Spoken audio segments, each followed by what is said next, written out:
At the beginning of what we call the 21st century, photography is a very dangerous thing. Surrounded by fleeting advertising images, the triumph of Impressionism immediately relegates considered or studied observation.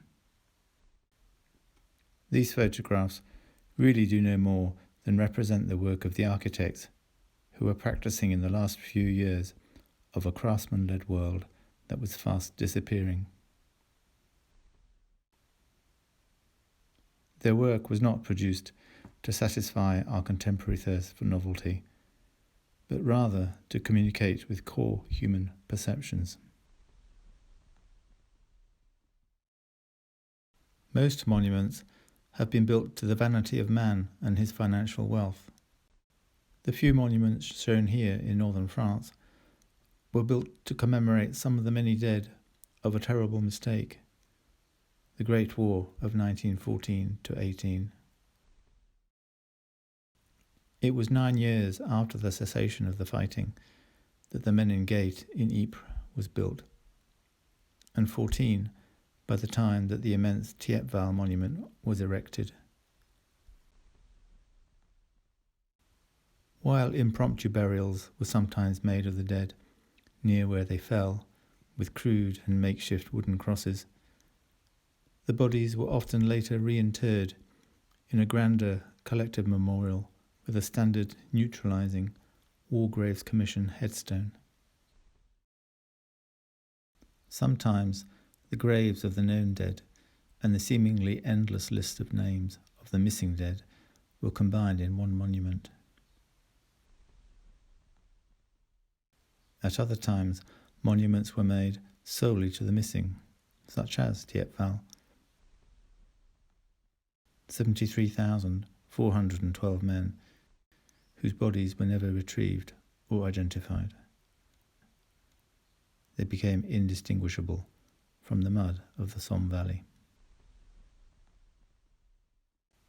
When it came to monuments for the dead, neoclassical, i.e. neo-Greek architecture was often used. Technically, hand-worked, load-bearing masonry. There is at least certainty in such an ancient model, perhaps necessary in the face of such mindless death.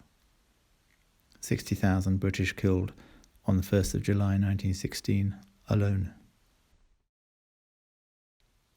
Reginald Blomfield was the architect that designed the Cross of Sacrifice to be found at every war grave, and Edwin Lutyens, the architect that designed the Thiepval monument, as well as the Stone of Remembrance, virtually an altar.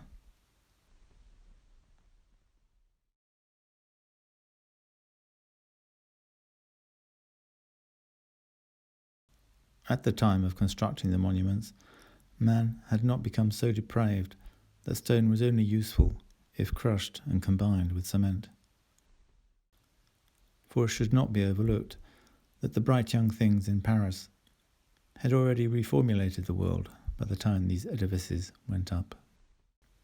Britain, ever an island, was still reeling from the war and referred first to the late 18th century romantics, who developed a taste for the classical ruin on their grand tour.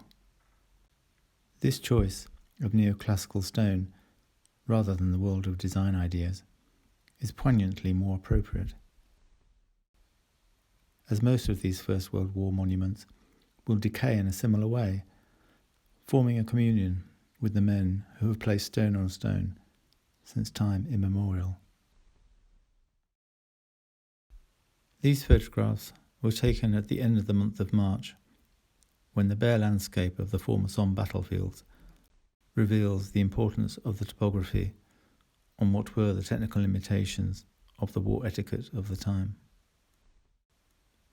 And coincidentally, the ploughing still shows up trench patterns and unearths rusting metal, live shells, and bones.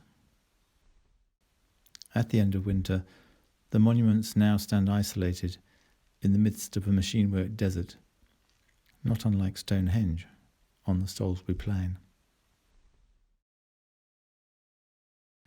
For all its aesthetic appeal, an image is no more than a tiny part of a photograph.